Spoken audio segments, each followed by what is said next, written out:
नमस्कार, मी दीपक पळसुले. मुंबई ईस्ट वेस्टमध्ये आपल्या सगळ्यांचं स्वागत. मुंबई आणि उपनगरातल्या बातम्यांचा घेऊया सविस्तर आढावा.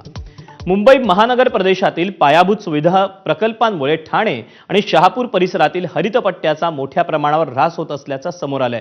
द यंग व्हिजल ब्लोअर्स फाउंडेशनचे आरटीआय कार्यकर्ते जितेंद्र घाडगे यांनी माहिती अधिकारातून मिळवलेल्या माहितीनुसार विविध प्रकल्पांसाठी सुमारे 98,000 झाडांची तोड करण्यात आली आहे. रेल्वे प्रकल्पासह विविध विकास कामांसाठी झाडांची बेसुमार तोड करण्यात आली. या आकडेवारीमुळे पर्यावरणीय संतुलनावर गंभीर प्रश्नचिन्ह निर्माण झाले. यामुळे जैवविविधता नष्ट होणं, मातीची धूप, वाढतं तापमान आणि प्रदूषणासारखे परिणाम भोगावे लागतात.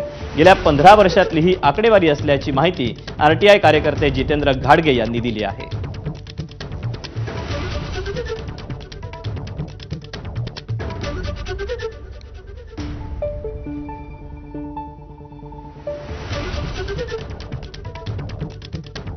ठाणे रिजनमध्ये खूप मोठ्या प्रमाणावर डेव्हलपमेंट होत आहे.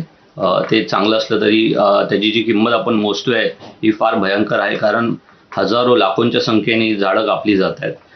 मला वाटतं की सरकारने गोष्ट खूप समजून घ्यायला हवी की एक झाड तोडायला काही मिनिटं लागतात, पण तेच झाड उगवायला काही दशकं जातात.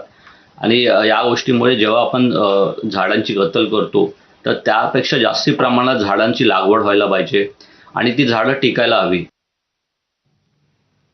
दरम्यान गेल्या 15 वर्षांमध्ये जी माहिती मिळालेली आहे त्यानुसार विविध प्रकल्पांसाठी सुमारे 98,000 झाडांची तोड ही कुठे कुठे करण्यात आली आणि कुठे किती झाडांची तोड ही अद्याप प्रस्तावित आहे त्याची आकडेवारी आपण पाहूया.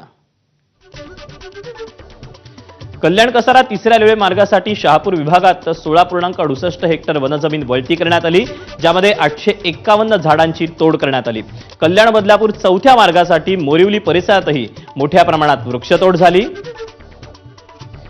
मुंबई नागपूर समृद्धी महामार्ग पॅकेज 5 साठी 385.6 हेक्टर वनजमीन वापरून एकूण 80,540 झाडांची तोड करण्यात आली.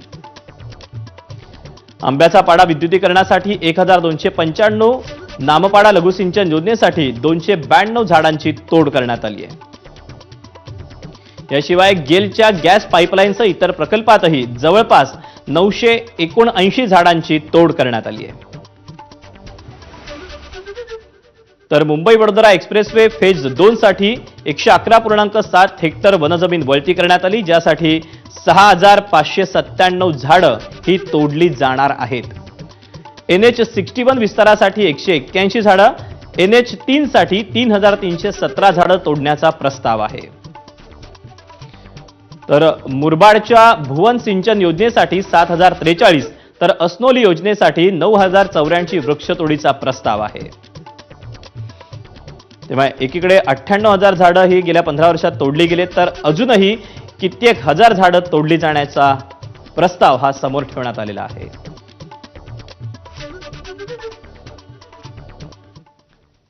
दरम्यान एकीकडे ही वृक्षतोड होतीये, पर्यावरणाचं संतुलन बिघडतंय आणि अशातच मुंबईत उन्हाचा तडाखा वाढला असून तापमानात लक्षणीय वाढ नोंदवली गेली. सांताक्रूज वेधशाळेमध्ये कमाल तापमान तब्बल 38.7 अंश सेल्सिअस इतकं नोंदवलं गेलं, तर कुलाबा वेधशाळेमध्ये कमाल तापमान 35.7 अंश सेल्सिअस पर्यंत पोहोचलं.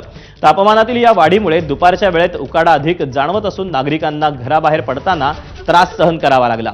हवामान खात्याच्या अंदाजानुसार उद्याही मुंबईतील तापमान सरासरी 37 अंश सेल्सिअसच्या आसपास राहण्याचा अंदाज आहे.